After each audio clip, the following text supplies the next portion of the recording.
Titlagarh ସଇଁତଳାଠାରେ dengue ଆକ୍ରମଣ ହେବାରୁ ଜଣେ ହେଲେ ମୃତ ଓ 18 ଜଣ ହେଲେ ଚିହ୍ନଟ।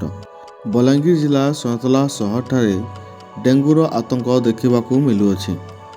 କିଛିଦିନ ତଳେ ସଇଁତଳା ସହର ଗୋପବନ୍ଧୁପଡ଼ାର ସତ୍ୟନାରାୟଣ ସାହୁ ନାମକ ଜଣେ ଯୁବକ ଡେଙ୍ଗୁରେ ଆକ୍ରାନ୍ତ ହେବାରୁ ମୃତ୍ୟୁବରଣ କରିଥିଲେ। ଏହି ଘଟଣା ହେଲା ପରେ ବଲାଙ୍ଗୀର ଭୀମଭୋଇ ମେଡିକାଲ କଲେଜରୁ ଏକ ଡାକ୍ତରୀ ଟିମ୍ ଆସି ସଇଁତଳା ସହରର ବିଭିନ୍ନ ପଡ଼ାକୁ ବୁଲି ଲୋକମାନଙ୍କୁ ସଚେତନ କରାଇବା ସହ ଡେଙ୍ଗୁ ପରୀକ୍ଷଣ କରିଥିଲେ। ସେଥିରେ 18 ଜଣ ଚିହ୍ନଟ ହୋଇଥିଲେ।